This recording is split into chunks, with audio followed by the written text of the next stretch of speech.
Uh, we are live now, man. I should have just pushed live as soon as we got in, man, because as soon as we come in, we start talking Knicks and stuff. But as you can see at the top of the screen, guys, look, diehard state of mind. Every Sunday if the Knicks aren't playing, or if there's not something going on like Mother's Day. Mother's Day is coming in 2 weeks, and State's mom. I don't know what he's gonna do after you've been talking all that shit. During every show, man, you're gonna have to give like every flower in the freaking in the florist is you're gonna have to buy all of them shits for your mom. Oh man, I'm pretty sure she don't see the lives of me saying it's RJ Barrett over my family. But yo, you know I'm good with the editing and stuff, man. So Mother's Day, I might put together a compilation to get you in trouble. That's gonna be funny. Nah, I I can't. won't do that, man. I won't do that. That's gonna be funny, yo. If you was to do that, I'm gonna be crying laughing. I cannot lie. Yeah. My man Andy said, finally, this guy. So finally, oh Yeah, man, shout finally. out to Andy, man. Andy always showing love, man. Appreciate Yeah. you, Andy. And my man ain't cooking no more dinner for you, man. That's what he said. Yeah, man, we here. So this is Die Hard in State. Like I said, Sunday, whenever something crazy ain't happening, you're gonna see us, man. So look for us like around 9 o'clock. 9 o'clock, 9:30, depending what the hell's going on, man. Because as you can see, we got other things that we got going on in our lives too, man. But we still putting out some content for you guys. So State, Yep. what's on your mind today, man? Uh, the usual, man. RJ Barrett, man. But nah, I hit you up earlier because I wanted to start this narrative early. That I feel like if the Knicks is a top 4 seed, deserving, rightfully so, I feel like RJ Barrett and Nerlens should be on the All NBA second team defensive team. Um, the numbers back it up. RJ got one of the highest defensive plus minuses in the league, and of course, it's attributed to our great team defense. I know we're number one in field goal percentage defense. I know we're number one in 3-point percentage defense, but you got to play. And Nerlens Noel and RJ Barrett is both playing exceptional defense. Julius Randle is, by the way, as well. I think Julius Randle is number one in that defensive metric as well for power forwards. But for me personally, I feel like you should reward the a top 5 defense with an all defensive player. So RJ Barrett and Nerlens just fit the bill for me. And another thing too, I know I sent you the picture before you go. Nerlens and Taj Gibson for the past month is both top 5 in blocks right now. And I think Nerlens is averaging 2.7 blocks. And Taj Gibson, God bless that man. He's about 34, 35 years old. He's also top 5 in blocks. So it's just beautiful to watch. So I just wanted those guys to get the recognition that they deserve. Absolutely, man. I'm just looking at everybody. You mentioned Nerlens. You mentioned RJ. You mentioned Taj. You can throw Reggie Bullock in that mix too, man. Reggie Bullock is playing some crazy ass defense right now. The whole Yes. freaking team, man. Even Mitchell Robinson before he got hurt. I mean, the whole team deserved to be on at least if they're gonna do 1, 2, or 3 defensive teams, whatever. They like the whole roster needs to be all over that shit, not just second team. You Yeah. know. Yeah, but I'm the media is always biased toward. I don't know what it is. Like I don't know if the media has like beef with James Dolan. But we got to start getting some recognition. Like shout outs to Jalen Rose and Kendrick Perkins because those two guys right there is the only guys in the media that I've seen ride for us. Like even when we was having a down year last year, like those two guys right there was always supportive. So hopefully the media starts supporting RJ Barrett more and not just, people who got flashy dunks and great passing. Shout outs to John Morant and Zion. Both great players, by the way. But RJ Barrett needs his just due. Absolutely. I think I'm the only person that didn't listen to that Woj podcast with Randall. The reason why I don't want to listen to it is because when the Knicks were down, Wojnarowski, he was a part of the whole, the Knicks are not really going to do shit, during the draft, whatever, just kind of condescending play. But now we're up. And I bet you they might have did that podcast maybe like a few weeks ago, had it in the stash, waiting for the right opportunity to drop it, so he can get his shit up, whatever. So I don't want to be a part of that. I don't want to be a part of boosting another guy's ratings up when we were doing not necessarily doing bad, but we were kind of building up to where we are right now. And you were kind of like condescending and being like dismissive and kind of like always mocking us, always like subtweeting us and shit. So I just don't want to be a part of it. But so like you mentioned Jalen Rose and what's the other brother's name? Kendrick Perkins. Yeah, goofy ass Kendrick Perkins, man. Shout out to them, man, because they definitely have been riding for us. And just speaking, not just capping for us, man, but just speaking the honest truth, because you got LeBron coming out of his out of his mouth saying good stuff about us. Nobody asked him to do that, but I mean somebody got to say something. The Knicks are actually playing really good, and it's about time that they get their just due all across the board. Because we're like fourth seed. That's not it's not a fluke. We've been there for most of the season. And yeah, that's funny. The media is so funny. And I know you didn't listen to the Woj Pod. I listened to it. A lot of people got ESPN on they quote unquote, excuse me if the kids is listening, shit list. So a lot of people don't support ESPN. And I was amazed listening to that podcast, Die Hard. To be honest, a lot of the stuff that we was talking about, like the Knicks, like the rumors the Knicks wanted to trade Randall, that was fake news. Or the other rumors about, the locker room was together. The locker room really wasn't together, obviously, because Julius Randle was complaining like hell. And I don't know what the hell he said to World Wide West and those guys, but thank God he said that. Because he got Thibodeau. So thank God, man. Yeah, but he said that same stuff in the JJ Redick podcast too. Julius Randle, he said all that same stuff during that podcast, and that was before all the stuff started happening. Knicks just started playing well. You know what I'm saying? So, it just annoys me now that it's obvious you got to talk about us, because the season's gonna be over in like another 2 weeks or so. And you have to talk about us now. So if the playoffs are coming, they got to be first now. They got to be the first ones to give the exclusive interview. They got to be the first ones to drop all this crazy Nick content, just so they can catch up to get ready for us, because they're gonna have to seriously break us down. When it comes to playoffs, because they're gonna have to break up matchups and those sort of stuff like that. So that's all they're trying to do. They're just trying to get a step on the game, man. I'm just not with. I'm not with supporting them. I respect it. I mean, hey, man, everybody trying to be a new Knicks fan. People on social media coming out the woodworks. What's your man, Andrew Yang? Your man, Yo, man. Shout out to Yang. He hung up his Knicks jersey, put on the Nets jersey. Now he putting up, new Knicks tweets. You got your man.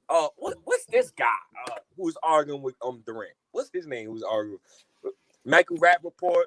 You got this fraud. Puts Garden of Ease and tags the Knicks on Twitter. Nah. So it's a wrap for you, man. He wrote a book and all this other stuff. The Garden is Eden, or whatever what was a documentary or whatever it was. He did all that stuff, man. But I mean, like, he runs his mouth. That's the thing about it. If you're gonna run your mouth, man, you gotta remember what you say. You can't just keep you're shooting shots.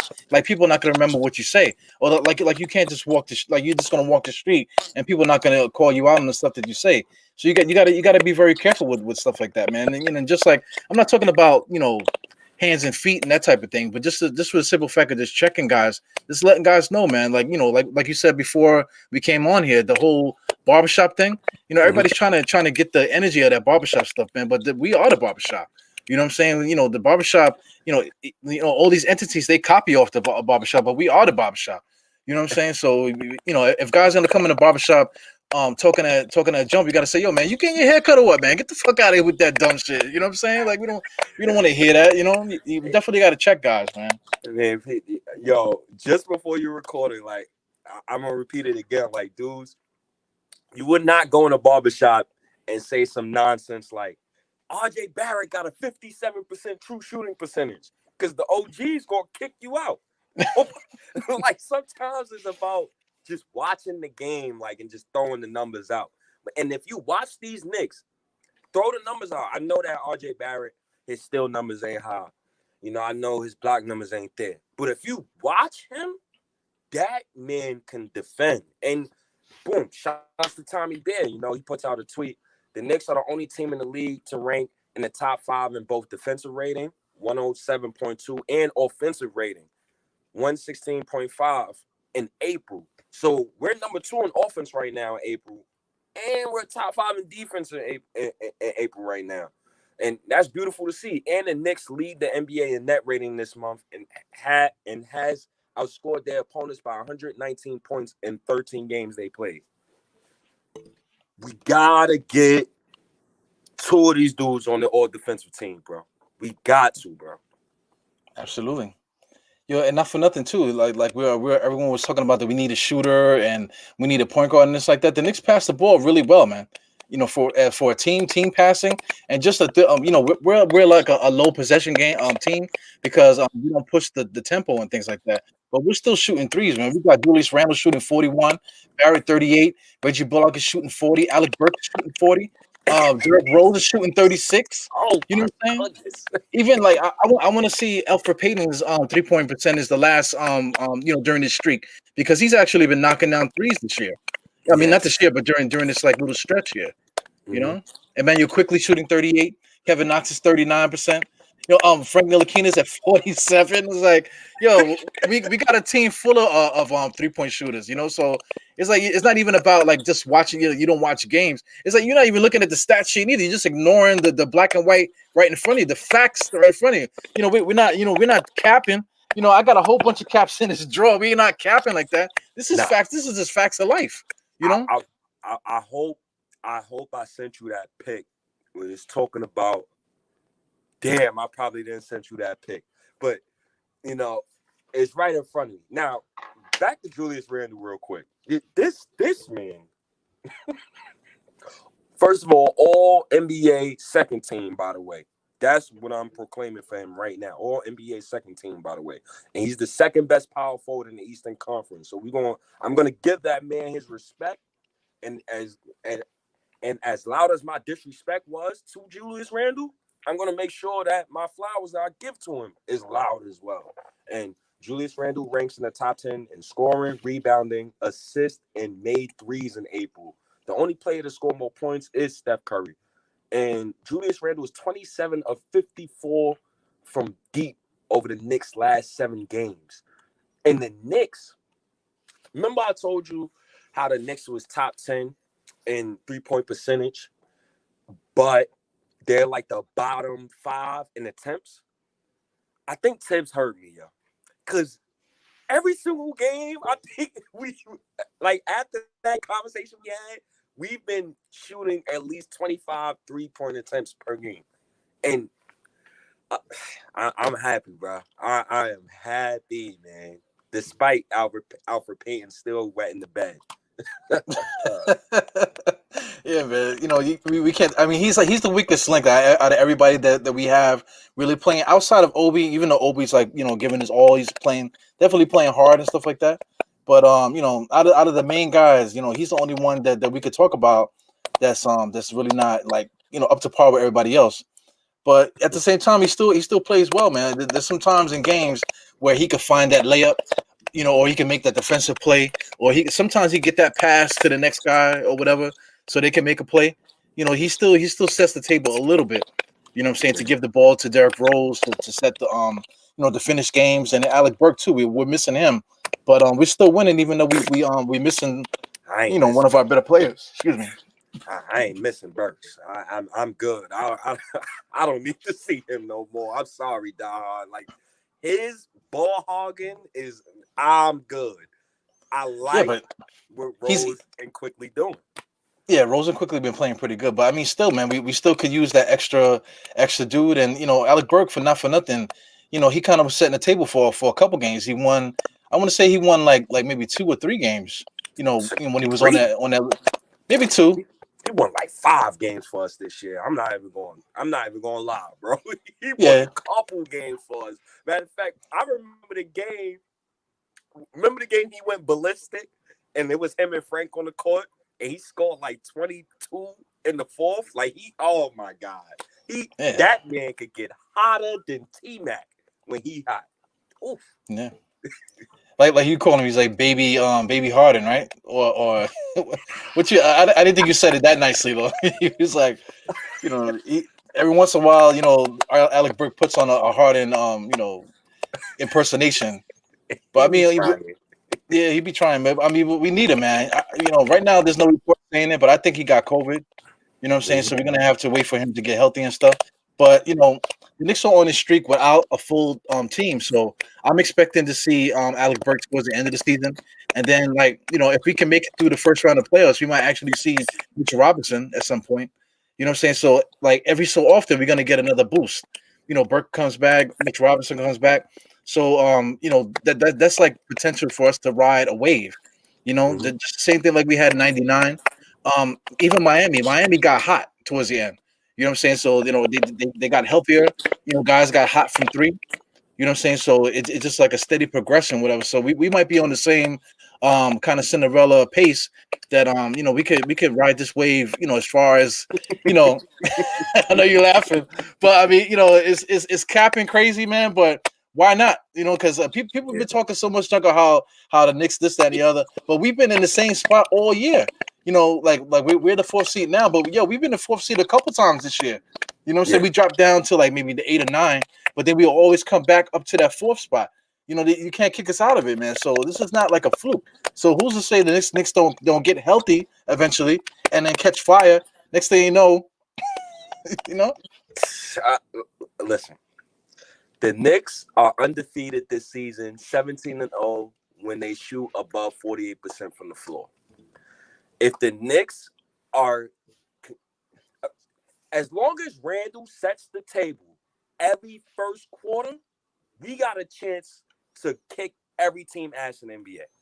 Because as you watch Knicks games now, I'm watching teams play the Knicks, bro. They be tired, bro. Like the Knicks defense will say, you need an ice bath, some tea.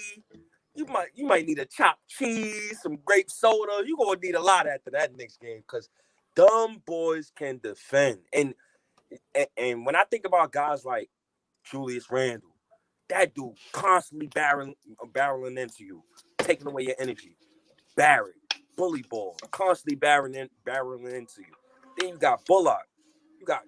His hands, he's everywhere. Nerlens, he's everywhere. Nerlens got 5 highlight blocks within the past 3 weeks. I feel like every single game he gets somebody at the rim. Somebody try to bang it on him, and he just like, you just can't get it through him, man. Even he's so skinny. We was getting on him at one point. It's just about him getting bodied by bigger dudes. But I mean, it don't matter. He's like, if you're gonna try to dunk it on him, you better come with 2 hands. Because that dude is not letting you do that, man. Nah. It's amazing. I mean, we're talking about Nerlens the World. We're talking about Taj Gibson, Reggie Bullock. These are guys that are like throwaway players around the league. And it just like they came here, and we got of course we got the coach. We got to give Tom Thibodeau his respect. The whole coaching staff their respect. But I mean, we got to come, like a mixed mass group of guys that just came together, and look at where we are now. I want to ask you a question, dog. You think I'm too hard on the vets, man? I mean, or have I come back to earth a little bit? Well, listen. I never complain about you when you go crazy and stuff like that. But maybe on Twitter, that's why you haven't really seen me in that conversation anymore. But I mean, like it was warranted. You know what I'm saying? During the time when you was really going crazy, I mean, like it was like, yo, why are we playing these old guys for? You know what I'm saying? Let's play the young guys and see what they could do.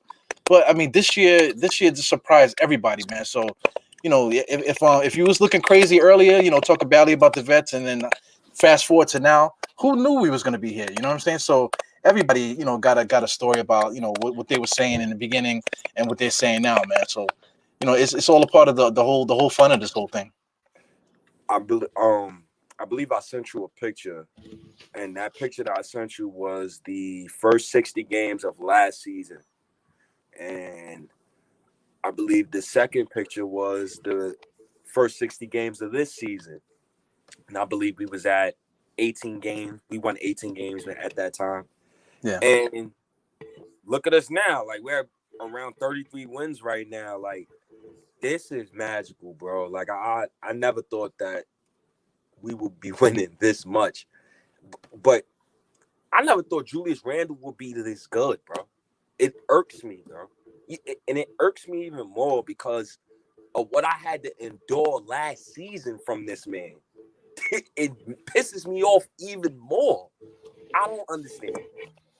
He's a different player, man. Like that Nets game, I never forget it. We had a chance to win, and he did a backspin. He spin like I don't know what he was thinking, but he had the ball. He had a perfect position to when he was in the paint, and then out of nowhere he just spin straight out of bounds. As soon as he went like that, the ball was out of bounds. It's like what? And then he just continues to do that, every single game. So just judging by that, I know he was this is his first time being the number one guy and all that stuff. But you got to look at the coaching. That had to be something that Fizdale saying, "Yo, I love that spin move. Keep doing the spin move." You know what I'm saying? Keep doing that because as soon as they fired Fizdale and brought Mike Miller in there, you didn't see the spin move anymore. He started doing other things and whatever. I bring up the game that he had against what's the dude from Utah? I keep forgetting his name. Who, Gobert? Oh yeah, Goldberg. When he dropped like 30 something on Goldberg, he was dominating that dude. And that I think that might have been like one of the last game we played before COVID hit. You know what I'm saying? So RJ Barrett, just not RJ Barrett. Randall was on that projection. Taking it to the next level. You But know who else? You know who who else? else was hot at that time too?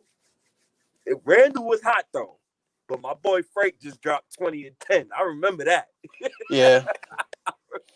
But I'm never gonna be happy about that kid, man. Because I mean, by now he should be a fixture. Same thing with Knox. By now, Knox and Frank should be fixtures on the roster, and not for nothing. Those are the two players we need. Like we're talking about getting like a swing man. That's Knox. You know what I'm saying? We need like another ball handler type of dude. That's Frank. 3-point shooter. That's Frank. So I mean. If these guys will wake up, we don't need to bring nobody else onto this team because we got everything that we need. I'm gonna be honest with you, dog. Like, I watched Michael Porter Jr. score 39 yesterday, and Michael Porter Jr. I was very depressed. I was very depressed. MAGA Porter Jr. He was scoring like hell. He was scoring when he wanted. And then I gotta watch Kevin Knox just ride the bench, and it gets depressing at times. But I think Uncle Freezy said it best, right? Freezy said it was one day last week. I was on his live. He said Kevin Knox needs to be reprogrammed. So I said, yo, expand on that. Like, what do you mean by reprogram? He said, yo, he said, what do you think? Do you think Fizdale taught him anything when he was playing up under Fizdale? So I had to sit back. I had to think about it. I'm like, you right. So ever since he told me that, you haven't heard me say Kevin Knox needs minutes. You haven't heard me say Knox needs to play. I'd rather him sit. I can't really speak for Frank Ntilikina because he's a free agent, but I would love for the Knicks to bring him back on his cheap deal. But it's a wait and see. It's a wait and see. It's tough because these are the arguments that I'm having with people now. Because I'm gonna throw this at you. A lot of people want to re-sign the vets, and that's cool, but that doesn't raise the ceiling of the team. I want a younger guy. And I don't care. It doesn't have to be Kevin Knox. It doesn't have to be Frank. But I want younger guys that's going to stay here for a couple years. Like I want stability. Like I want to sustain this winning. You can't tell me Bullock, who's 32 next season, Burks going on 30, and Alfred, who's never gotten better, who's a marginal player, and Nerlens Noel. Nerlens Noel is not coming back next season with a 3-point jump shot. So I need to, what are we going to do, bro? Knicks, Well, the thing is, like, it's like the tired cliche. If we build it, they will come. You know what I'm saying? So nobody wants to come here. Nobody wants to come here up until this point. So I mean, we got, like I said, shout out to Bullock and these different guys, because I mean, he is 32 or whatever. But I mean, like, you need to set the table. You got to build a house if you want people to come and get it. So right now we built a house. So now we put equity in the house. So now we put it on the market and see who comes to buy it. You know what I'm saying? That's basically the best analogy I could think of. So I mean, like, it would be great to bring Reggie Bullock back. But we look at it. How much Reggie Bullock going to get next year? Not but so much. He's going to get 20. He's going to get like close to what, maybe a little upgrade to what he's been getting this year. It depends. It depends, because if a contender comes in for Reggie Bullock, he's getting 10 million minimum. If a contender comes in for Alec Burks, I promise you, Burks is going to get at least a 2-year, $24 million contract from somebody. Somebody's going to pay that man. $12 million a year. What? Have you seen Burks' production off the bench? Tibbs I would say God bless him. paid. I would say God bless them, man. I mean, because these guys are like, this is probably like their last big money contract, so it's really up to them. They've been in the league forever, man. So they got bigger. They might. I'm thinking that they have bigger things on their mind. Maybe playing in such a good team like this, maybe they might decide that, okay, listen, I'll come and stay here to keep riding the wave. Maybe not go for the 12. Maybe take the 10 from the Knicks. Because Alex Burke is making what, 6? Got to be making 6 million, I think. Right, so it's deserving for him to get like an 8 or 10 as a little salary upgrade. But I mean, to give him the extra year, I think that's kind of pushing it. But I mean, like a 1 year deal, maybe same thing, like 1+1 that we've been giving these guys. I think that's fair for guys around their age. They're like in their 30s. So I mean, like, even Bullock too. I think Bullock's making like about 5 or whatever he's making.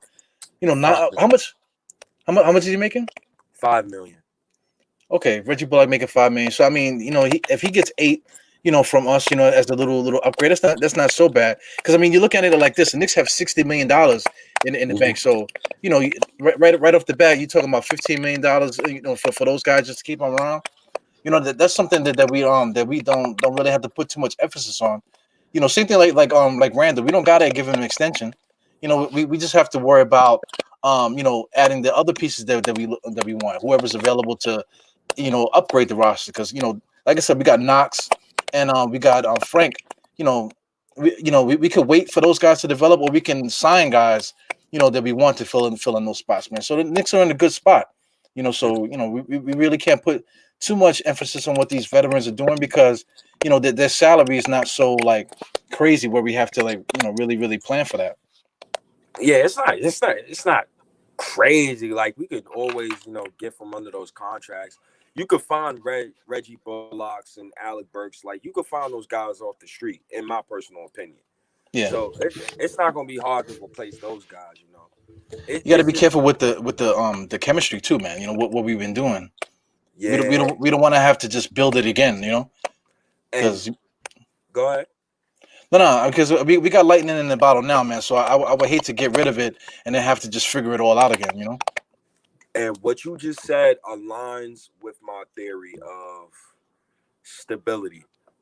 I've been saying for months, bro, if regardless of how I felt about Julius Randle in the past, if it comes down to stability, re-sign Randle, re-sign Mitch, re-sign Frank, re-sign Taj, re-sign Rose. Bullock, I don't know. But re-sign those guys. Bullock might get a bigger contract from a contender, so I'm going to leave him out. And Burks might get a contract from a contender, so I'm going to leave him out. Alfred Payne, I just want him to be sent to the moon. So I don't give a damn. I don't give a damn where he goes. But those guys, I want stability, and I want to keep certain guys on this team. But can we get to this juicy subject, man, please? Because I really want to talk about this Carmelo Anthony thing. Okay. I really want to talk about this. Because first, I want to talk about would you bring Melo back this summer? Yeah, he has he just have an open spot on the roster if he ever wants it. I'm quite sure everybody agrees with that. But like I say, he's not so important. You know what I'm saying? He's not going to be making like we're not going to offer him like a $20 million contract or anything like that. He's looking at minimum. Straight off the bat, we're not going to be looking to pay him anything more than that. Because he's definitely going to be like a rental. He's an older player, so you're not going to invest money in a dude like that. He's definitely an off the bench kind of guy. He'll be backing up Randall at this point. But like I said, if he wanted to come here, that roster spot is always going to be open for him, I think. So it's a way that he would come here, but I don't think a lot of Knicks fans ain't going like that. And either Knox is going in this equation because you got to think about it. Randall's not going anywhere. And that part already been sunk in my head. Like, I'm already like, Sylvester, Randall, he's never leaving. You might as well just love the guy and love his deficiency. So what the hell with it? But if Kevin Knox or Obi Toppin gets traded, and I think it might be Kevin Knox, I think you have, and let's say Burks walk as well, and probably Bullock will walk because they get paid more money. Then I could see Leon Rose calling Carmelo Anthony, and then Carmelo Anthony coming here. But I gotta think, like, if Carmelo Anthony is gonna come here, is Chris Paul gonna follow him? Like, I don't know, but it's a thing to talk about because Chris Paul is also a free agent this offseason. But I would love for Melo to come back though, for sure. Yeah, definitely. He definitely has that spot. I mean, right now, I wish we had Melo right now. Because that's exactly what we need. We need a dude that we can put in there. Like sometimes when we lose the lead or whatever, and then we got to fight. Our defense got to clamp down, and we got to fight back. Those little runs wouldn't happen if we had a dude like Melo to come in here to get a couple buckets for us, man. And Melo, man, watching Portland, get Melo out of Portland. Save Carmelo Anthony because that is disgusting what I'm watching over there. Like, just save that man. And I wouldn't mind Melo coming off the bench. If I had a bench unit, now I'm thinking about it, Obi, let's see, Mitch, Obi, Melo, quickly, Derrick Rose. I could work with that. We could do something with that. I already think the Knicks got a top 5 bench. Yeah, absolutely. That just Melo just add Melo to our bench right now. That's a scary ass bench because look, you already got to work hard trying to fight Julius Randle and RJ. Like you said, with the strength, the elbows, and things of that nature. Especially Mitchell Robinson when he comes in, we're just very solid. And then after you done finish doing that, now here comes Melo. You know what I'm saying? You constantly have to be defending. So that's definitely something that we definitely need. So I mean, I haven't really been watching Portland games, but for the most part they've been giving him a good run. They got a good bench too. They got Cantor over there. Simmons is good. Little is good. They're going to be a tough team in the playoffs. I'm looking at them now. Portland going. Nurkic came back too. I think that's the Nurkic and Powell. I think makes them really good. Ever since they traded for Powell, they've been on a losing streak. I think that Portland roster is just so clunky and stupid. Portland roster reminds me of last year Knicks roster. And I'm not even thinking of the names. I'm just thinking of the positions. Why would you sign Robert Covington? You have Melo. You gave Derrick Jones Jr. $10 million. Like you got Nurkic, you got Enes Kanter, but I don't know. And then Robert Covington is having a horrific season. 37 minutes, you get 2 points. Oh, I don't know what they're doing over there. Please send Melo home to us, because I get it. They just trying to stockpile like certain players to help them out for the playoffs. But I didn't know that they lost five straight. That's not good for them, man. Because now they're in the seven seed there. Yeah, and I think Dallas just passed them. I'm so sad about that because I was hoping that Dallas give us a goddamn lotto pick. Yeah, we played them twice already this year. Dallas sucks, man. They're not even a fun team to watch. They only got Luka. we thank God we took care of them, man. Because you know just a terrible basketball. I just see. I don't want to end up like to be a team like that. I don't want to like spend all the money and getting like a dude like KP. Not like KP, but I'm saying getting another star player, putting all our money in that, and then now we got to look around at the roster with all these different bums on their team. These are the guys we gotta like cheer for and stuff. I just don't want to go for that. Yeah, I know Reggie Bullock and half of these guys could be considered bums too, but at least they're playing defense and playing winning style of basketball. The Dallas Mavericks, man, like I said, we played them a couple times. Them guys suck, man. Yo, the Mavericks roster, when you take Luka off the roster, their roster is disgusting. You know who else got a disgusting roster that I hope the Knicks never mirror? I hate the Boston Celtics roster, bro. I hate Yeah, their roster. Like, you got Grant Williams. He stinks. The Ojale kid, he stinks. pu. Robert Williams, he's cool, but he's not Mitchell Robinson.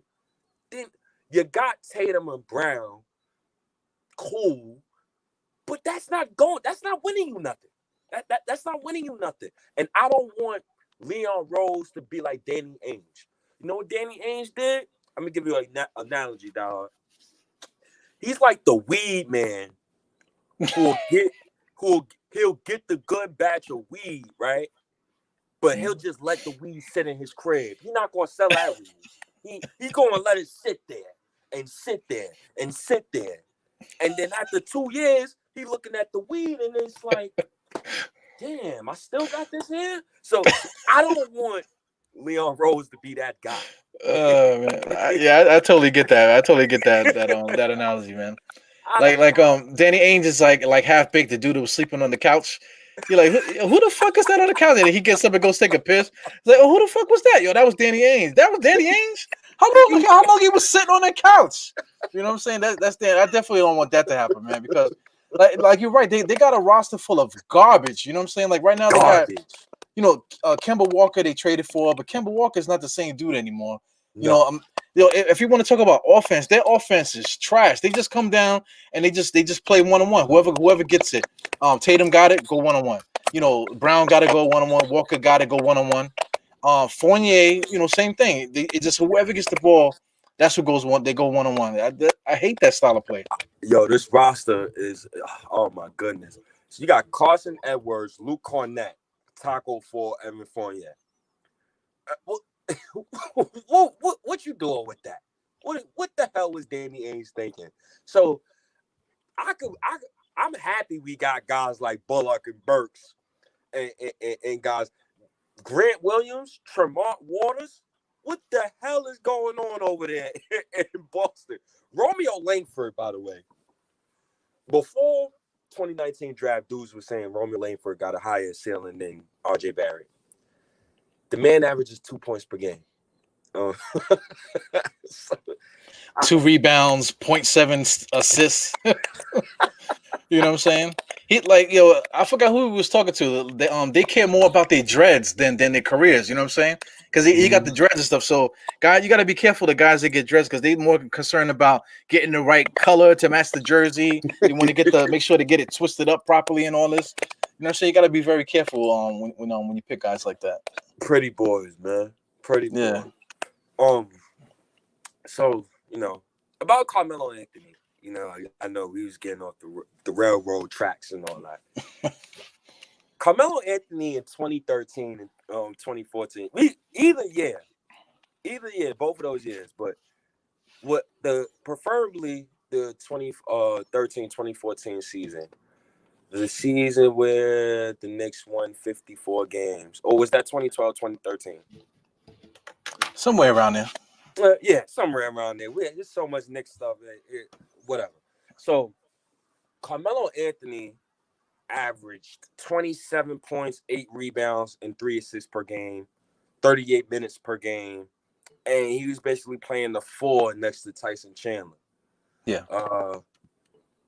He scored 62 points. I remember watching that game. 23 for 35 field goals, attempts. 6 for 11 from 3, 13 rebounds.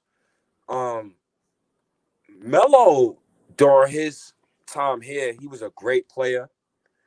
great scorer, but you got to stop right there because now you're comparing him to Julius Randle of this season.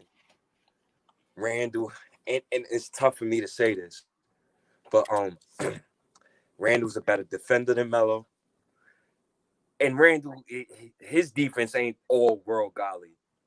He's a better passer than Melo. He's a better rebounder than Melo.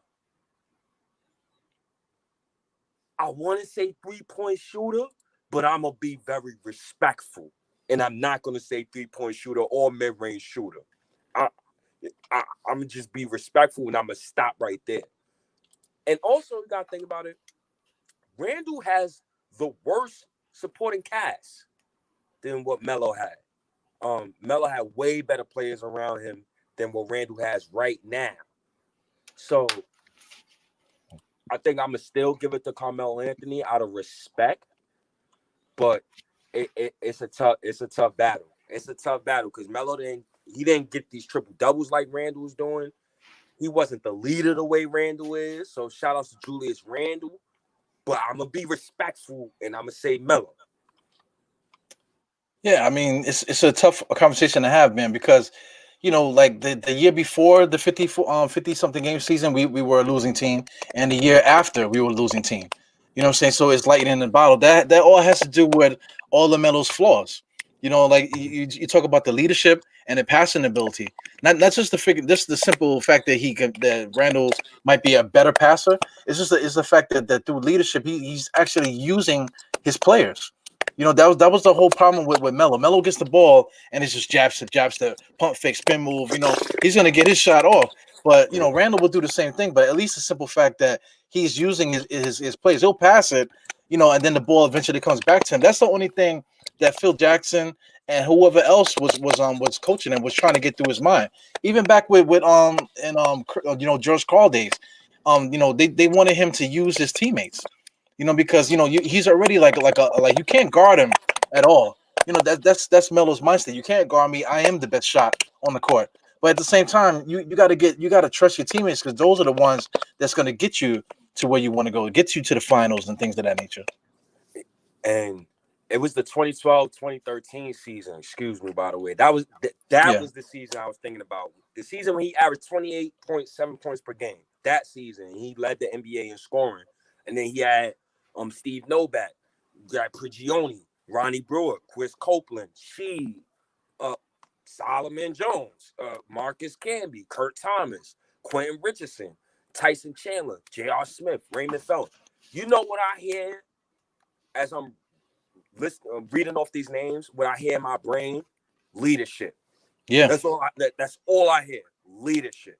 Yeah, straight up and down. Even to like a bum like Solomon Hill, he's been around the league for all these years, but he's a hard dude. You know what I'm saying? Very hard. So you could just tell that locker room was solid, man. There was like no suckers in that locker room. Everybody was in on it, in on the end game. You know what I'm saying? So that's what's so important about our current roster, man. We kind of do gotta keep some of these guys around because, like I said, the year after that 54 game winning streak, winning season. We went in and brought in like somebody from the San Antonio. He came over here. We had a bunch of other guys. Bagnardi, came after that. You know what I'm saying? Look at the players that we brought in here, and it just totally fucked everything up. You know what I'm saying? So we got to be very careful the next move that we make with this Knicks roster. Yo, and shout outs to the 2012-2013 season because that was the first team I think I watched with Dahar literally, bro. I was like, why they shooting a three every single play? Like every single play was a three. Literally, like drive kick three. Okay, Chandler, you don't got an alley-oop. Okay, drive kick three. Shump made a three. Okay, Prigioni made like they were shooting so many threes. And you knew I'm gonna compare that season to this season. And this is why I love the Randall and the Randall and the Carmelo Anthony topic, versus each other. Do you remember the first game of that 2012 season? When we stomped the Miami Heat. That first game. We punched Miami by I think it was by 20, dog. What did we do this season? The first game, we punched the Milwaukee Bucks by 20. I still remember that game. Yeah. So it it's crazy, bro. It's crazy. Like that start of the season, beating Miami by that much, and then this start of the season, we beat the Bucks by that much. You had to think something special was going to happen. You had to think that way. And also, as I'm reading this, the Knicks did not even have a top 10 defense that 2012-2013 season. We was actually ranked 18th that year. So, oof. Yeah, Melo was riding us, man. He was carrying us on his back that year. Yeah, man. But I get the vibes, man. Just the whole gist of everything is just the lightning in the bottle. Everything just happened to be going the right way for the Knicks. Even injuries, man. That Atlanta game, if Trey Burke didn't get hurt, man, Trae Young. yeah, Trey Young. If where the hell is Trey Burke at right now? I mean, that guy is like he fell off the planet, whatever. But if Trey Young didn't get hurt, we probably would have lost that game. You know what I'm saying? So it just shows that the basketball gods are just following us right now, man. So you know, who's to say we could talk all the junk we want, man. I mean, my man here, Dangerous Russ, he was saying, relax, bro, about the whole playoff thing, but you never know. You know what I'm saying? Like all it takes is a nice little run. We get Alec Burks right, and he gets hot. Like I said, Mitchell Robinson comes in and he locks it down again for us. Now you're talking about like Miami, like I said earlier. Why not? We could beat Miami from last year. We could beat them this year. So I think what people were basically saying, like, just stay humble, because think about it, like the Miami Heat, I hate their fan base, bro. I don't know about you. I dislike them. I don't Yeah, know they're if probably it's like the just worst fan base in the NBA, I think. ever, bro. And they come off their finals run. They talking junk to the Knicks fans past 10 straight months. Tyler Hero better than RJ, blah, blah, blah, blah, blah, blah, blah. Cool. Now we have a better record than Miami right now. And nothing in this world would make me more happy to see Miami be the 7th seed, and they got to play the Washington Wizards in the play, and the Wizards beat them. Nothing in this world would make me more happier than that. And I hate Celtic fans too. Both of those two, oh man, I got a vendetta against both of those two. Yeah, but anything can happen once everything gets locked in. So anything can happen. The one team that nobody wants to see is us. Nobody wants to see the Knicks. Not in that first round. Definitely in the play-in. But like if we stay the 4th seed, who's I think it's Atlanta, right? It's Yeah, Atlanta, and right now Atlanta's the 5th seed. So they don't want to see us, man. They have no, the offensive firepower, but they just don't play great team basketball. They just letting Trey Young do everything basically. Just the way that he plays, the sucker style of basketball. But like if we can could contain that, like if we have Tom Thibodeau really locking in, preparing us for them for a series, we definitely could hold them down in the series, in my opinion. that series.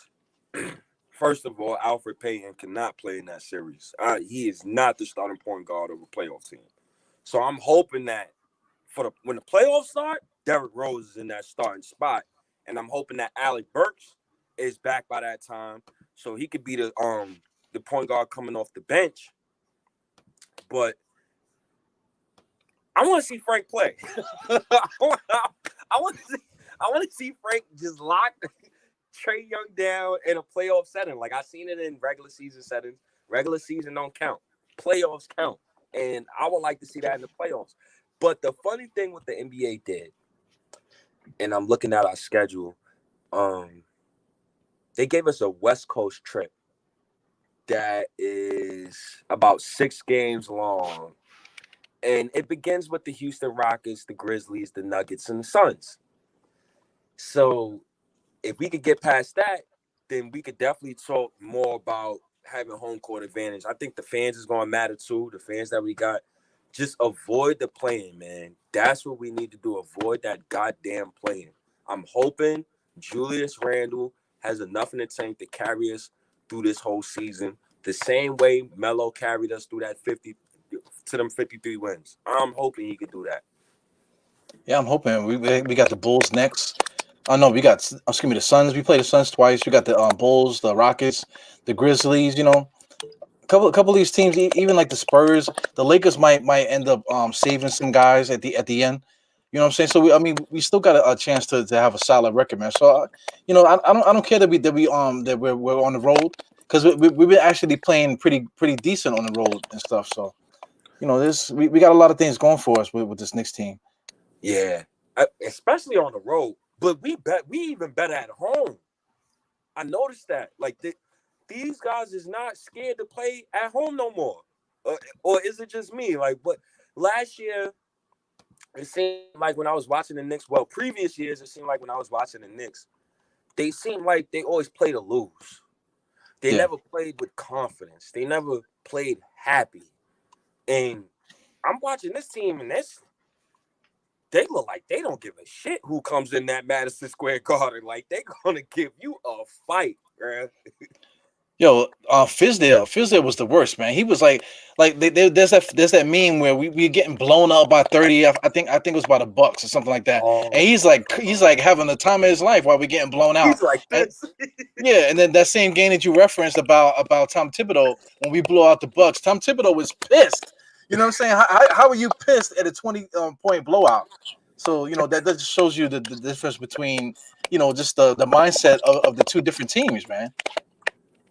Yo, Thibodeau has his imprint all over this team. When you have to, look, kudos to Thibodeau. And I know we was just talking about the schedule or whatnot, but I want to talk about Thibodeau.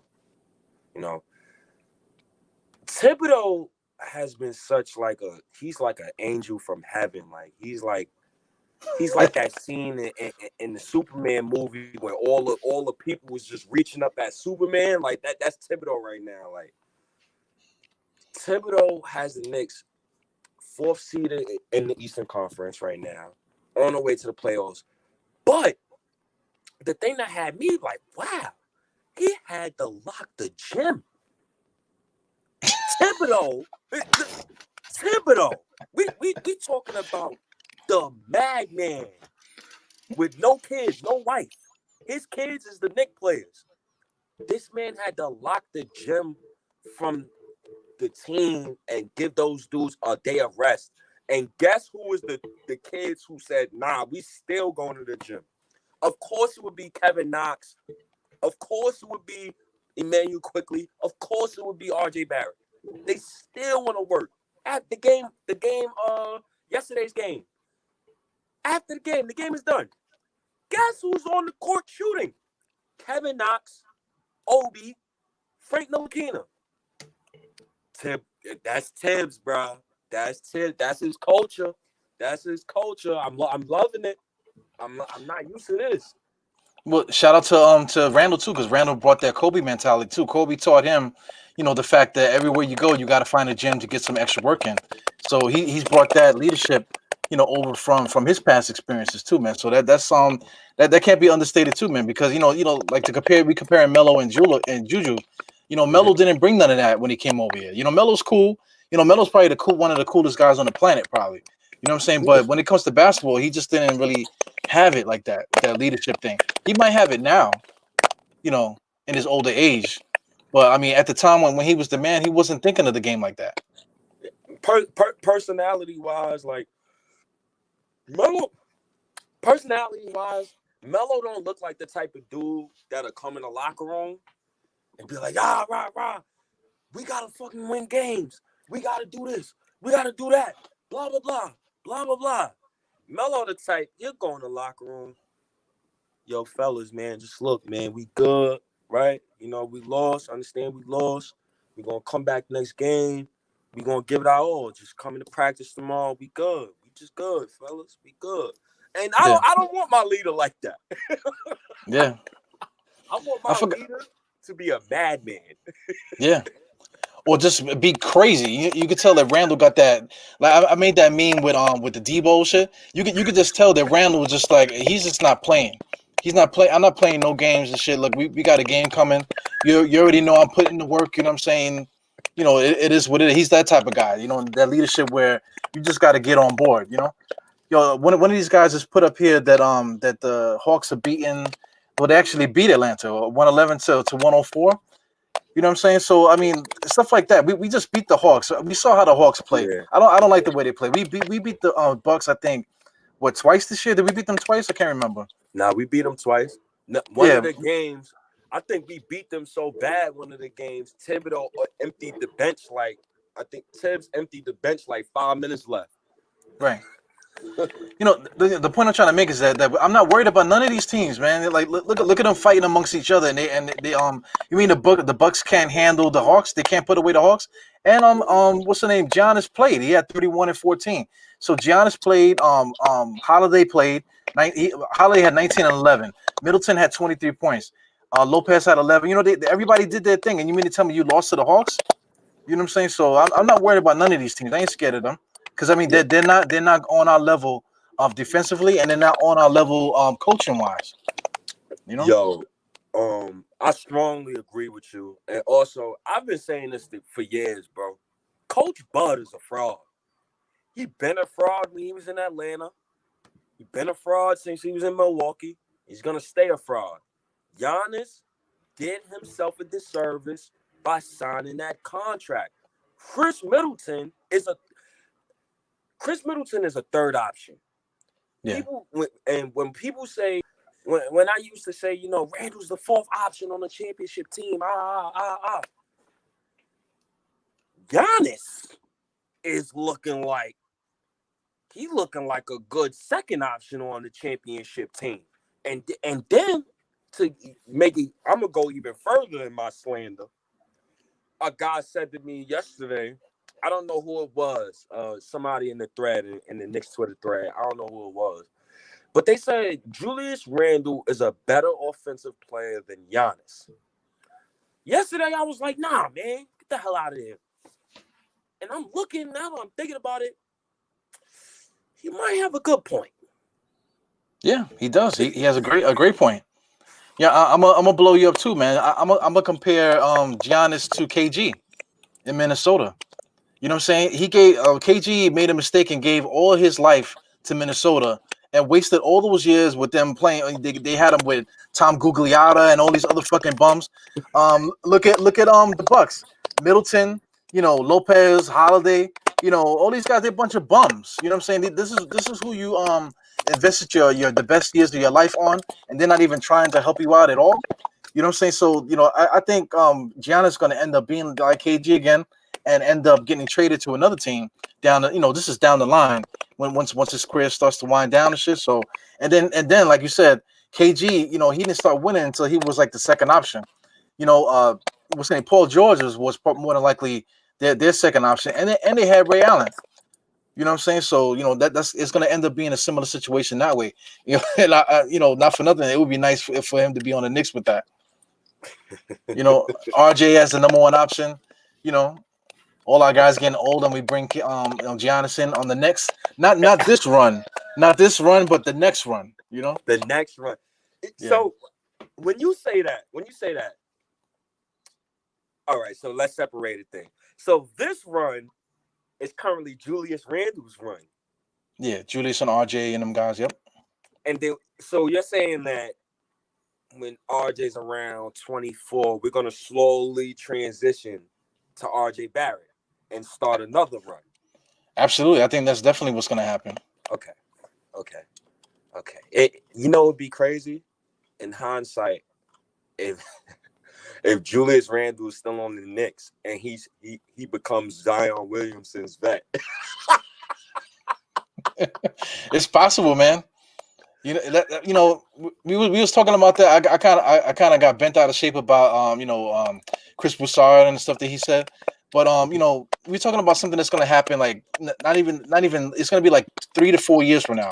That conversation is going to happen. But in the meantime, we kind of working right now. So I mean, the Knicks can actually get themselves a playoff contender between now. Now we're definitely in the playoffs, but next year, we could actually be a championship contender. and then ride that wave for maybe 3 years. And then after that, Julius Randle gets into his 30s, that type of thing. Now, look, we can start talking about Zion. We can talk about Giannis and this thing, because we already established that the Knicks are a winning organization now. So now the next wave, when that comes, what I'm saying, we'll be ready, prime and ready to start picking guys up, because now we're the guys. We're the team now. We're not just a pretender anymore. Now we are an established winning organization. So, we could talk all the shit we want to talk now, man. The ball is in our court right now. And I think I said this to you too. Shout outs to Leon Rose, by the way. Like I love that man, by the way. I love Leon Rose. I never even met that man. I love that man. This man, he's basically about to do something that I think I said this to you about like 4 or 5 months ago. But I really thought, I didn't think this was gonna happen personally. I believe I said to you that if the Knicks didn't make no major trades at the trade deadline, and we still had that cap, that if we made the playoffs, Leon Rose would disperse that money between the players on the roster. And, he's a former agent, so he's basically feeding his people, but he understands how to take care of his clients. For example, he got Miles Powell back yesterday, but he got him back in order to get him compensated, and then he released him again. You get what I'm saying? So he's taking care of his guys. So if we do make the playoffs and he compensates all the players, say, look, man, I know it's $15 million here. I'm gonna give you a check, give you a check, give you a check. That goes a long way. So I really like what he's doing. I like what he's doing. He's playing the market beautifully. Yeah, I'm trying to figure out who Miles Powell's agent is. He signed. I think it's Sam Permit. It says here, Sam Permit is with Rock Nation. You know what I'm saying? So, that might be a power move too, man. Little things like that. You wonder, like, why did they do that? Miles Powell's not signing with the Knicks and not doing enough for us. But anyway, he's putting not only a check in Miles' mouth, he's feeding his agent as well. You know what I'm saying? So now you planted that seed for Rock Nation. Say, yo, you did this for my man. Now, okay. So like, I'll call the next dude. I'll call my other client and say, listen, take a look at the Knicks. This is what's happening there, because you grease this guy's palm. Now, I'll help you out in that kind of way. So like I said, the ball is rolling, man. Like right now, we're setting up this current era, but we really greasing the palm of the guy for the next era. This is some ill shit, man. Yo, Leon Rose he's an ill executive, bro. He is ill, yo. He is playing. He's playing the market so beautifully that none of us could really say what we're gonna do next. Literally, like me and you could speculate all we want. We don't know what the hell he gonna do next. I just know they better not make another Andreas Bargnani trade. I know that. I jump off my damn balcony. Nah, we got too many good basketball minds in this organization, because I mean that was all Steve Mills. Rest in peace to Steve Mills. You know what I'm saying? But it is what it is. We got so many different great basketball minds. I don't think that ever will happen. But I just want to shout out this guy here. Everything Lakers. He's not Lakers. Yeah, he's obviously not a Knicks fan, but he's on here checking us out and just giving us the facts that he followed Randall and he always thought Randall would be good. The Lakers are not about building that way. They're about stacking chips to try to get the next thing, man. So I know it's just like being a Yankee fan, with the Lakers, man. So I appreciate you coming in and checking us out, man. Yeah, on this pod. That's a fact. Salute. Yeah, you want to know what's so crazy about Randall? And this so crazy. Like, I was disrespecting him so crazy last season. I found old Facebook posts of me talking about Julius Randle from like 2012.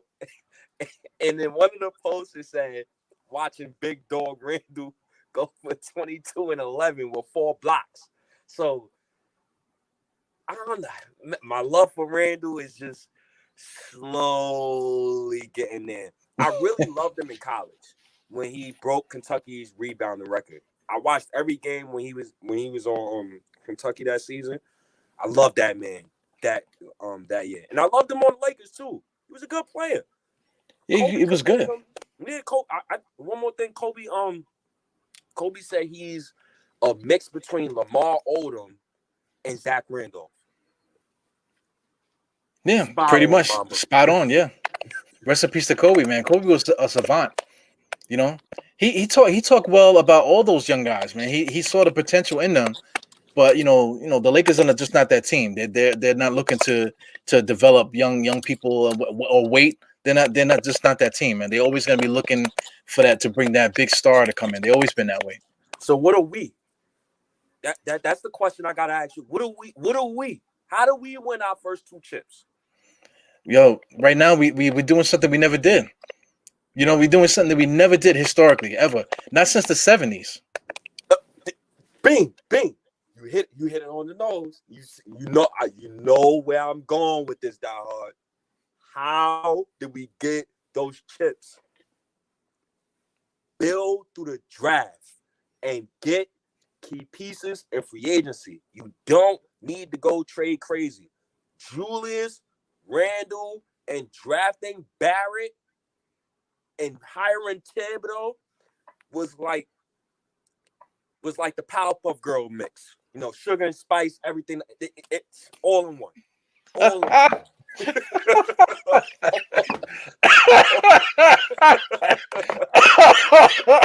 Yeah, that fucking tickled me just now, man. I used to love the Powerpuff Girls. I ain't gonna front, man.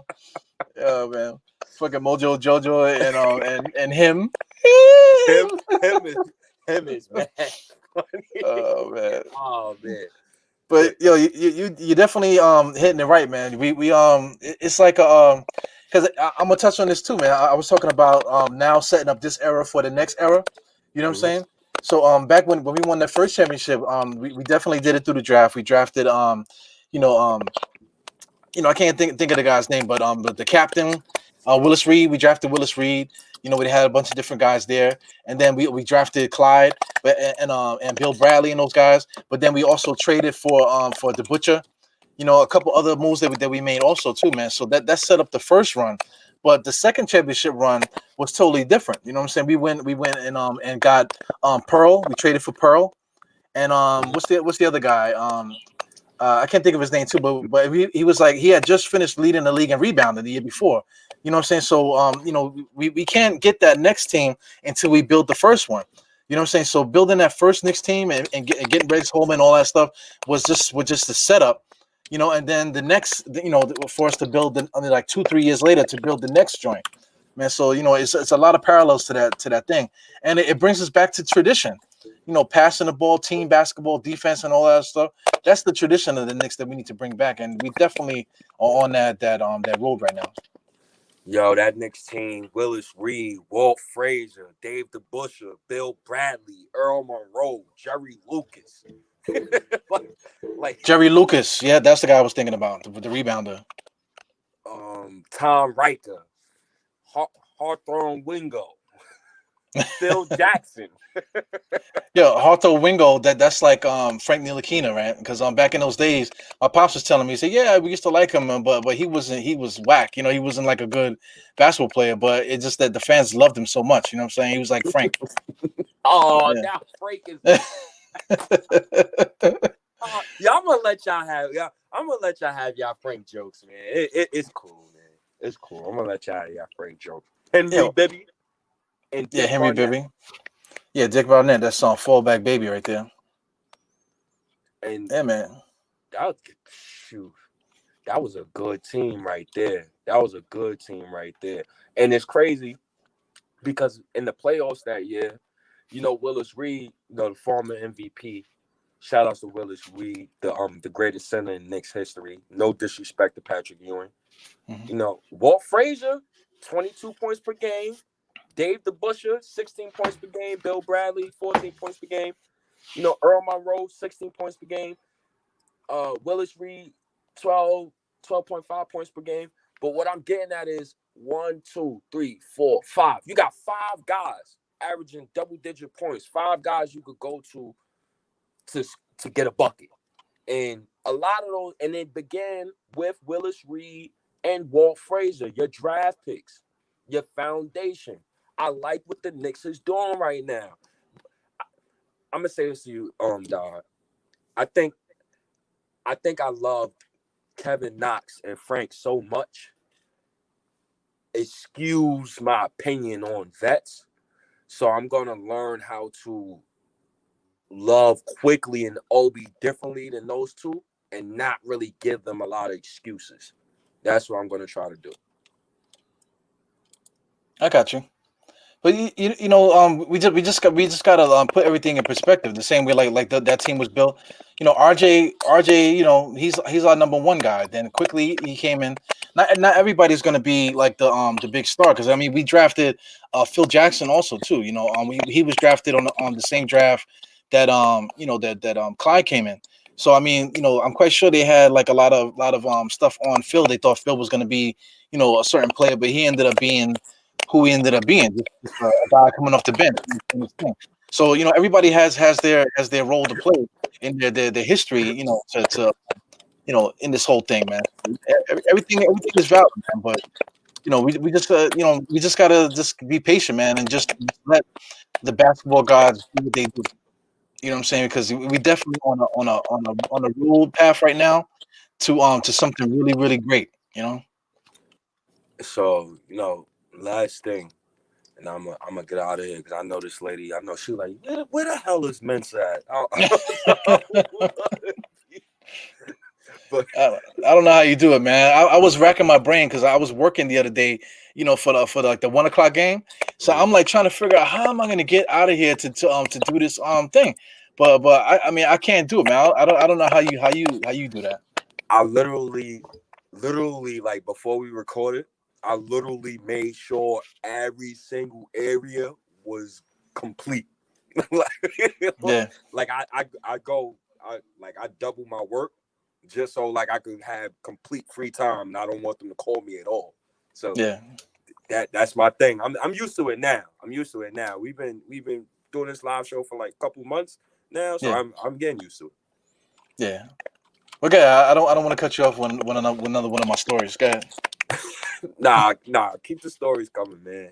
I just wanted to say that my Knicks prediction for the season, the win total was 30. I thought we was gonna win 30 games. We're at 34 wins right now. Um Phew. I don't know. I don't know where to go after this, bro. I know we're gonna make the playoffs, and that's cool. I know Kawhi Leonard is not gonna be a Knick, so I'm not gonna think about that. I don't know what's next. That's the cloudy part right now. The next thing right now is what we make for ourselves. The Knicks they didn't make any trades. They're not looking to sign nobody. So this is just us. The Knicks are who they are. However they're gonna win this year, they're gonna win in that locker room. Same thing with the fan base. We're not gonna do anything. Being negative. So like there's nothing we can do at this point until the draft, the day of the draft. You know what I'm saying? So we just got to do like the Knicks. We in a bunker together, and we just got to ride for each other and ride for the team, and then just let the chips fall where they may, man. You know? Just let the chips fall where they may. Yeah, and just go out shooting, bro. Go out shooting. You know what I'm saying? And right now, I think our job as Knicks fans is like anybody that want to talk shit about the Knicks, man. Fuck you. Just straight like that. You know what I'm saying? Look, mind your business. You know what I'm saying? Just keep it moving. You don't need to be over here trying to mess up our thing. You know what I'm saying? The Knicks are doing what they do. Leave me alone, man. Let me enjoy it how I want to enjoy it. When you get stomped in your face for 20 years straight, and then you're subjected to ESPN beating you down every time you're on the screen, or you sign on to Twitter and you got other fan bases laughing at your team. For example, you got Cleveland Cavalier fans laughing at us, Knicks fans. You got Sacramento Kings fans. How dare Sacramento Kings fans lift they goddamn they noses or anything out of Knicks fans? And they coming at us, they saying Knicks fans is toxic and this, that, and the third. I don't care. I want Yeah, to be yeah, toxic. yeah. Mind your This is business. this is not even. We haven't even begun to be toxic. It's gonna get worse. It- don't let don't let us win a playoff series.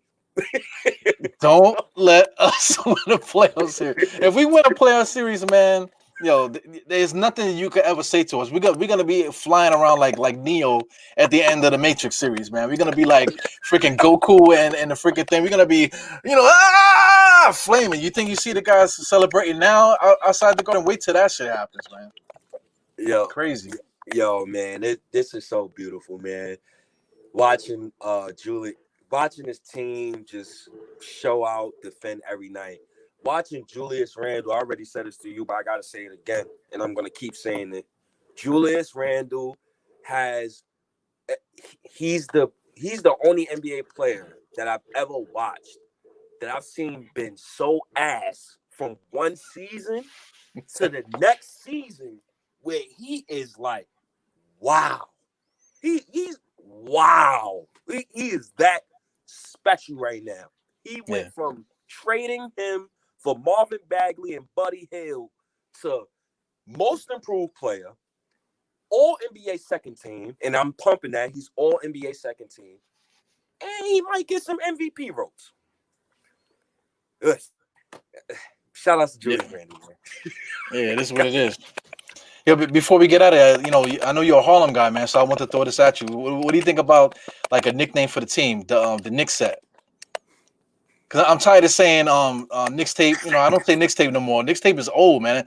Like that's 2013. You know what I'm saying? When we in 2021 now, so we kind of need a new thing, man. So I know people have been saying Juju Knicks and stuff like that, man. But what do you think about Knicks set? Knicks set, Knicks set, Knicks set. Um, the imaginary Kane hat that I got on, Yeah. it's not allowing me to approve of that.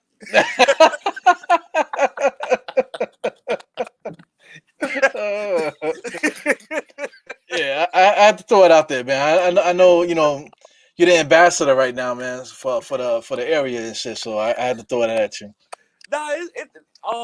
It sound cool. I don't know. I gotta sit on that one. Let me get off work, go home, get some medication, sit down. All right, it might sound fire. You gotta give me like a couple hours on that. Oh yeah, got it. Yeah, before you go, make sure you get that hand sanitizer. I'm starting to run low on mines, man. Nah, anytime, bro. All right, man. So you doing the walk of shame right now, man. So what's your last words before we get up out of here? Go Knicks, man. That's all I gotta say, man. Keep proving me wrong. That's what I want. Keep proving the negative Nancy's wrong. Prove us wrong. Word up. That's all I got, bro. Yeah, man. Follow State, man. He puts out podcasts all day long. Check out on all these different platforms. If you follow audio podcasts, this is where you find him. And like I said, he talks to everybody, man. He been talking to throw some names out there the last few podcasts. Ooh, I talked to my guy Danny B. Danny B Morning Drive. Shout outs to Danny B. I got Coach Five coming through next month. Coach Five, he got a dope live. Who else I got? I got Guard Up Knicks on the pod coming this week. Hey, man, everybody. But Die Hard, you the guy, you my guy. Die Hard State of Mind. This is it right now. Yeah, it sounds good, right? That definitely sounds good. I got a ring to it. Die Hard State of Mind. Every Sunday, if the Knicks ain't playing, or if it ain't Mother's Day or some wild shit like that, man. This is what we do here. But yeah, I see you. I see you tomorrow. I'm gonna definitely pull up on the halftime show tomorrow. So okay, Knick Nation, I'm out of here. It's your boy State. Peace. Die Hard. Peace. Salute. Yeah, no doubt, man. Oh, we got Eric L here. I'm gonna say what up to Eric L before we get out of here. Yo, Eric L, man. Yo, shout out to you. All the different posts that you make, man. I appreciate you. Everybody, I don't have it queued up, man, but we did like a little like kind of like quick collaboration there, man. I took 2 of his videos and put them together with the Digital Underground stuff in the background. That was dope, man. So, shout out to everyone that we lost, man. Rest in peace to like the whole cipher. That's like a crazy cipher that we lost there, man. I can imagine them going back and forth with the rhymes up in heaven. So anyway, rest in peace to Shock G and everybody else that we lost this year. Once again, shout out to Eric L. Booker. You can find him DJing around there, man. Look out for Eric L Booker, just like that on Instagram, and you can see when he's gonna be going next on his DJ stuff. Also on Twitter too, same thing. Eric L Booker. He always posts whatever he's doing there, man. So shout out to him. All right, y'all. I catch you guys on the next one. 4 fingers to the forehead, tucking your thumb. Salute. See you guys on the next one. Diet state of mind. Sounds good, man. All right, peace.